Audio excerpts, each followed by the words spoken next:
हरे कृष्णा। अश्विन मास के कृष्ण पक्ष में आने वाली यह इंदिरा एकादशी मनुष्य के हर पापों को नष्ट कर देती है और उसके पितरों का नर्क लोक से उद्धार कर देती हैं। कई बार ऐसा देखा जाता है कि संपूर्ण वर्ष के दौरान कुछ एकादशियों का पालन नहीं हो पाता या किसी कारण से उसमें त्रुटियां रह जाती है, व्रत खंडित हो जाता है। तो ऐसे में चातुर्मास में आने वाली प्रत्येक एकादशी का पालन पूर्ण निष्ठा और नियम पूर्वक करना चाहिए और उसमें भी आज की एकादशी यानी कि इंदिरा एकादशी पितृपक्ष के विशेष समय में आ रही है। किसी परिवार में अगर किसी पूर्वज की या किसी परिवार के सदस्य की आकस्मिक मृत्यु हो गई है या उनकी ऊर्ध्वगति नहीं हो पाई है तो ऐसे में आज की एकादशी उन्हें अर्पित करनी चाहिए। प्रातः काल से लेकर कल्प पारण तक के समय में अधिक से अधिक हरे कृष्ण महामंत्र का जप उनके लिए करना चाहिए। उपवास का पालन करना चाहिए। भगवान की भक्तिमय सेवा करनी चाहिए और कल निर्धारित समय के अंदर उसका पारण करना चाहिए और जब पारण करते हैं तो उस समय पर विशेषकर भगवान श्री विष्णु से उस जीवात्मा के उद्धार के लिए प्रार्थना करनी चाहिए और अपनी एकादशी का फल उन्हें अर्पित करना चाहिए। जब हम इस प्रकार से अपनी एकादशी का फल हमारे पूर्वजों को पितरों को अर्पित करते हैं तो न केवल वे संतुष्ट होते हैं अपितु उनका नर्क लोक की यातनाओं से भी मुक्ति मिल जाती है और इसीलिए यह इंदिरा एकादशी अत्यंत महत्वपूर्ण है जो हमें अपने पितरों का ऋण चुकाने का एक सुअवसर प्रदान करती है। तो चलिए ऐसी अत्यंत मंगलमय एकादशी के उपलक्ष्य में हम उसी से जुड़ी हुई इस पौराणिक कथा का श्रवण करते हैं। आइए आज की इंदिरा एकादशी व्रत कथा आरंभ करते हैं। एक समय महाराज युधिष्ठिर ने भगवान श्री कृष्ण से पूछा, हे मधुसूदन, आप कृपा करके मुझे ये बताइए कि अश्विन मास के कृष्ण पक्ष में कौन सी एकादशी आती है। इस एकादशी का महात्म क्या है, इसका पालन कैसे करना चाहिए और क्या पूर्व काल में किसी ने इसका पालन किया था।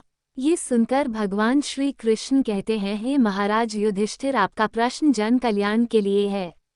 अब ध्यान से सुनिए। अश्विन मास के कृष्ण पक्ष में आने वाली एकादशी को इंदिरा एकादशी के नाम से जाना जाता है। ये पितृ पक्ष में आने वाली विशेष एकादशी तिथि है। इसका पालन करके मनुष्य के समस्त पापों का नाश तो हो ही जाता है अपितु वह अपने पूर्वजों का उद्धार भी कर देता है। अगर किसी के पूर्वज नर्क लोक की यात्रा में है या किसी की दुर्गति हुई है तो ऐसे में इस एकादशी का पालन करके उसका फल अगर उस पूर्वज को अर्पित कर दिया जाए तो उसका उद्धार हो जाता है, उसे मोक्ष की प्राप्ति हो जाती है। और ऐसा ही एक प्रसंग बहुत पहले के समय में हुआ था। एक समय सतयुग के अंदर इंद्रसेन नाम के एक विख्यात राजा राज्य करते थे। वे राजा हर प्रकार की सुख, समृद्धि, संपत्ति और ऐश्वर्य से संपन्न थे। वे धार्मिक थे, भगवान विष्णु के भक्त थे और सदैव भगवान की सेवा, पूजा और अपनी कर्तव्य निष्ठा में संलग्न रहते थे। वे न तो कभी धर्म की हानि करते न होने देते थे। वे माहिष्मतीपुरी में निवास करते थे और वहीं से संपूर्ण पृथ्वी का पालन करते थे।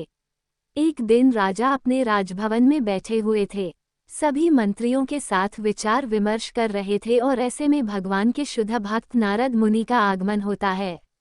जैसे ही नारद मुनि आकाश मार्ग से नीचे आते हैं उसी क्षण राजा इंद्रसेन शोज उपचार से उनका पूजन अर्चन करते हैं। उन्हें एक बैठने के लिए सुंदर आसन प्रदान करते हैं। जब इस प्रकार आदित्य सत्कार संपन्न करके नारद मुनि उस आसन पर विराजमान होते हैं तब राजा नारद मुनि से पूछते हैं, हे देवर्षि नारद, आपका आगमन अत्यंत कल्याणकारी है। कृपया बताएं किस उद्देश्य की पूर्ति के लिए आज आपका पवित्र आगमन मेरे राजमहल में हुआ है।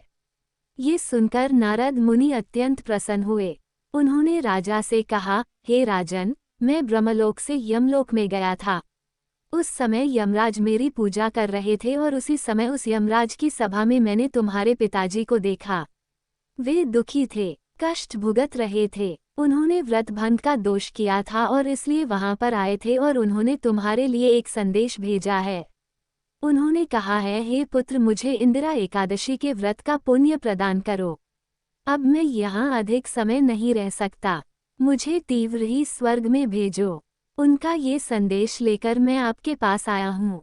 अब आप अपने पिता को स्वर्ग लोक की यात्रा करवाना चाहते हैं तो इस इंदिरा एकादशी का निष्ठापूर्वक पालन कीजिए और इसी के पुण्य फल के प्रभाव से आपके पिता इस दुर्गम नर्क की यात्रा से बाहर आ पाएंगे। ये सुनकर राजा ने नारद मुनि से इस इंदिरा एकादशी के व्रत की संपूर्ण विधि जानी और फिर नारद मुनि के कहे अनुसार जब योग्य समय आया तो उन्होंने इस इंदिरा एकादशी व्रत का पालन किया और इसके परिणाम स्वरूप राजा स्वयं अपने संपूर्ण परिवार के साथ अपने पिता को मोक्ष प्रदान करवाने में सफल रहे। उन्हें अपने पितरों का विशेष आशीर्वाद प्राप्त हुआ और जीवन के अंत में उन्होंने वैकुंठ लोक की ओर गमन किया। और हाँ, अगर आप हमारे इस वैदिक ज्ञान के प्रचार कार्य की सराहना करते हैं और इस कार्य में अपना योगदान देना चाहते हैं तो स्क्रीन पर नंबर दिया गया है, वहां आप हमें आर्थिक रूप से अपनी सहायता भेजकर भी हमारा उत्साह बढ़ा सकते हैं। आइए अब इस इंदिरा एकादशी के उपलक्ष्य में हम एक और कथा का श्रवण करते हैं। आइए आज की दूसरी कथा आरंभ करते हैं, लेकिन इस कथा को शुरू करने से पहले जल्दी से आपके अपने इस चैनल को सब्सक्राइब कर लीजिए, क्योंकि यहाँ आपको वैदिक कथाओं का विशाल सागर मिलने वाला है जिसका आप निरंतर आस्वादन कर सकते हैं। यह अत्यंत पौराणिक समय की बात है। वैवस्वत मनु के प्रपौत्र और राजर्षि नाभाग के पुत्र थे महाराज अम्बरीश, 7 द्वीपों से युक्त संपूर्ण पृथ्वी के एक चक्रीय शासक। उनके पास इतना ऐश्वर्य और संपत्ति थी जिसकी कल्पना भी नहीं की जा सकती। अब देखिए, कई बार हमने देखा है कि व्यक्ति के पास थोड़ी सी संपत्ति और सत्ता आ जाती है तो वो उसके मद में चूर हो जाता है। इसके विपरीत जब कोई दरिद्र हो और फिर वह वैराग्य दिखाए तो वह भी सरल है और समझा जा सकता है। लेकिन संपूर्ण पृथ्वी का ऐश्वर्य अगर किसी के पास हो और फिर भी वह वैराग्य और भक्ति के चरम लक्षणों को प्रकट करे, ये सिर्फ महापुरुषों के ही वश में होता है। अम्बरीश महाराज भी ऐसे ही परम भक्त और सर्वोच्च कोटि के राजा थे। उनके लिए उनकी संपत्ति का सागर स्वप्न समान था। इस भौतिक जीवन की नश्वरता से भली भांति परिचित अम्बरीश महाराज सदैव परम भगवान की भक्ति में लीन रहते। अपने दैनिक कार्यों में सदा ही वे भगवान श्री कृष्ण को समर्पित रहते और अपनी प्रत्येक इंद्रियों को भगवान की सेवा में नियुक्त करते। उनके समान ही उनकी प्रजा थी जो कि अपना अधिकतर समय भगवान के पवित्र नामों का जप, कीर्तन और सेवा में लगाती थी। जब परम भगवान श्री हरि ने ये देखा तो उन्होंने अपने भक्तों के ऊपर करुणावश अपने सुदर्शन चक्र को आदेश दिया कि वह स्वयं महाराज अम्बरीश और उनके राज्य की सुरक्षा करें। एक समय महाराज अम्बरीश ने अपनी पत्नी के साथ परम भगवान श्री कृष्ण को प्रसन्न करने के लिए वर्ष की सभी एकादशी तिथियों का पालन करने का संकल्प लिया था। वर्ष के अंत में जब अंतिम एकादशी का पारण करने का दिन आया तो महाराज अम्बरीश ने धूमधाम से इस उत्सव को मनाया। उन्होंने परम भगवान तथा ब्राह्मणों की पूजा की, उन्हें प्रसाद वितरण किया और गोदान दिया। सभी नियमों को पूर्ण करके अब महाराज अम्बरीश अपने व्रत का पारण करने ही जा रहे थे और उसी समय दुर्वासा मुनि अपने अनेक शिष्यों के साथ उस स्थान पर पधारे। राजा ने बड़े ही प्रेम और आदर सत्कार से उनका स्वागत किया, उनसे भोजन करने के लिए प्रार्थना की। दुर्वासा मुनि ने भी राजा की प्रार्थना का स्वीकार किया और भोजन करने से पूर्व यमुना तट पर स्नान करने के लिए चले गए। अब देखिए, यहाँ पर एक समस्या आ गई। राजा अम्बरीश को निर्धारित समय पर अपने एकादशी व्रत का पारण करना था और वे दुर्वासा मुनि की प्रतीक्षा करते रहे, लेकिन काफी समय बीत गया और दुर्वासा मुनि आए ही नहीं। अब पारण का समय भी निकला जा रहा था, सिर्फ एक घड़ी शेष रह गई थी। अब ऐसी स्थिति में राजा अम्बरीश के समक्ष धर्म संकट खड़ा हो गया। अगर वह इस एक घड़ी में पारण नहीं करते हैं तो उनका संपूर्ण वर्ष की एकादशी का व्रत टूट जाएगा, और अगर वह पारण कर लेते हैं तो दुर्वासा मुनि को बुरा लगेगा कि राजा ने उनकी प्रतीक्षा किए बिना ही पारण कर लिया। तो ऐसी स्थिति में राजा अम्बरीश ने वहां उपस्थित ब्राह्मणों से पूछा। राजा ने कहा, हे विद्वानों, ऐसी विकट स्थिति में मेरा क्या कर्तव्य है? कृपया आप सब शास्त्रों द्वारा प्रमाणित कोई उपाय बताएं। राजा की स्थिति को देखते हुए ब्राह्मणों ने कहा, हे राजन, इस स्थिति में शास्त्रों का कथन यही है कि आपने इन सभी एकादशियों का पालन संपूर्ण निर्जल रहकर किया है। इसलिए अगर आप भगवान के चरणामृत का स्वीकार कर लेते हैं तो इस जल से आपका पारण हो जाएगा और इस प्रकार आप दुर्वासा मुनि को भी संतुष्ट रख पाएंगे। ये सुनकर राजा ने वही किया जो ब्राह्मणों ने कहा। राजा ने भगवान के चरणामृत की सिर्फ एक बूंद स्वीकार की और अपने व्रत का पारण कर लिया। अब वे दुर्वासा मुनि के आने की प्रतीक्षा करने लगे। अब देखिए, इधर स्नान करने गए हुए दुर्वासा मुनि को समाधि में ही इस बात का पता चल गया कि अम्बरीश महाराज ने जल ग्रहण किया है। और इस बात से दुर्वासा मुनि को अत्यंत क्रोध आ गया। उन्होंने सोचा, एक तुच्छ क्षत्रिय राजा ने मेरा अपमान किया है, मुझे भोजन के लिए आमंत्रित करके स्वयं मुझसे पहले जल ग्रहण कर लिया। उसकी इस उद्दंडता की सजा उसे अवश्य मिलनी चाहिए। ये सोचकर दुर्वासा मुनि ने क्रोध में अपने बालों की एक लट जोर से खींच कर निकाली। देखते ही देखते उस लट ने एक विशालकाय अग्नि राक्षस कृत्या का रूप ले लिया। यह एक ऐसा अग्नि दैत्य था जो संपूर्ण पृथ्वी को अपनी लपटों में समा सकता था। दुर्वासा मुनि ने उस कृत्या को आदेश देते हुए कहा, जाओ इसी क्षण उस अभिमानी राजा अम्बरीश को जलाकर भस्म कर दो। वो ब्रह्मज्ञानी ऋषियों के लिए शत्रु रूपी है, उसने हमारा घोर अपमान किया है, शीघ्र जाओ उसे भस्म कर दो। अब आज्ञा पाते ही कृत्य पहुंच गया राजा अम्बरीश के समक्ष। महाराज अम्बरीश भी समझ गए कि क्या हुआ है, लेकिन वे भगवान के शुद्ध भक्त थे। कृत्या को देखकर वे थोड़े से भी विचलित नहीं हुए। उन्होंने उसे दुर्वासा मुनि का आशीर्वाद समझकर स्वीकार किया और हाथ जोड़कर उसके समक्ष खड़े रह गए। लेकिन आपको क्या लगता है, जो भगवान के भक्त होते हैं उनकी ऐसी स्थिति में भगवान मौन खड़े रहेंगे क्या? जी नहीं, भगवान अभी कोई आज्ञा दे उसके पहले ही सुदर्शन चक्र वहां पहुंच गया था और एक क्षण में सुदर्शन ने अपने तीक्ष्ण तेज और शक्ति से उस कृत्य नामक अग्नि दैत्य को जलाकर भस्म कर दिया। और अब वह सुदर्शन दुर्वासा मुनि को भस्म करने के लिए उनके पीछे गया।